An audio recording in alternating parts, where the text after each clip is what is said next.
شروع اللہ کے نام سے جو بڑا مہربان نہایت رحم والا ہے۔ اے پیغمبر صلی اللہ علیہ وآلہ وسلم، لوگوں سے کہہ دو کہ میرے پاس وحی آئی ہے کہ جنوں کی ایک جماعت نے اس کتاب کو سنا تو کہنے لگے کہ ہم نے ایک عجیب قرآن سنا جو بھلائی کا رستہ بتاتا ہے، سو ہم اس پر ایمان لے آئے اور ہم اپنے پروردگار کے ساتھ کسی کو شریک نہیں بنائیں گے۔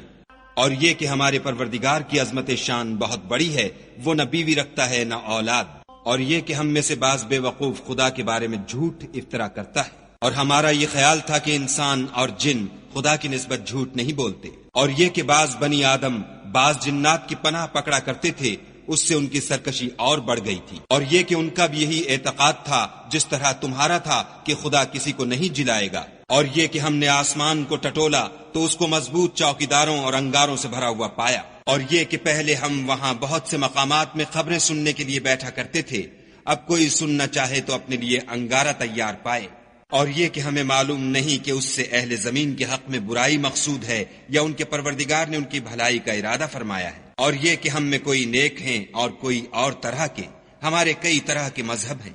اور یہ کہ ہم نے یقین کر لیا ہے کہ ہم زمین میں خواہ کہیں ہوں خدا کو ہرا نہیں سکتے اور نہ بھاگ کر اس کو تھکا سکتے، اور جب ہم نے ہدایت کی کتاب سنی اس پر ایمان لے آئے، تو جو شخص اپنے پروردگار پر ایمان لاتا ہے اس کو نہ نقصان کا خوف ہے نہ ظلم کا،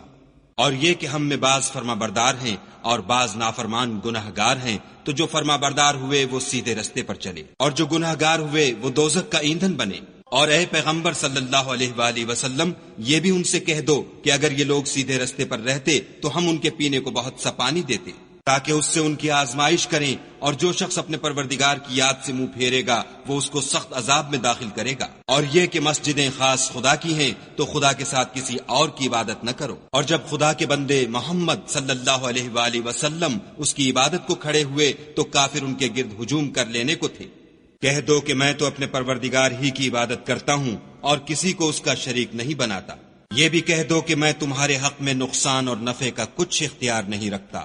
یہ بھی کہہ دو کہ خدا کے عذاب سے مجھے کوئی پناہ نہیں دے سکتا اور میں اس کے سوا کہیں جائے پناہ نہیں دیکھتا، ہاں خدا کی طرف سے احکام کا اور اس کے پیغاموں کا پہنچا دینا ہی میرے ذمے ہے، اور جو شخص خدا اور اس کے پیغمبر کی نافرمانی کرے گا تو ایسوں کے لیے جہنم کی آگ ہے، ہمیشہ ہمیشہ اس میں رہیں گے، یہاں تک کہ جب یہ لوگ وہ دن دیکھ لیں گے جس کا ان سے وعدہ کیا جاتا ہے، تب ان کو معلوم ہو جائے گا کہ مددگار کس کے کمزور اور شمار کن کا تھوڑا ہے۔ کہہ دو کہ جس دن کا تم سے وعدہ کیا جاتا ہے میں نہیں جانتا کہ وہ ان قریب آنے والا ہے یا میرے پروردگار نے اس کی مدت دراز کر دی ہے، وہی غیب کی بات جاننے والا ہے اور کسی پر اپنے غیب کو ظاہر نہیں کرتا، ہاں جس پیغمبر کو پسند فرمائے تو اس کو غیب کی باتیں بتا دیتا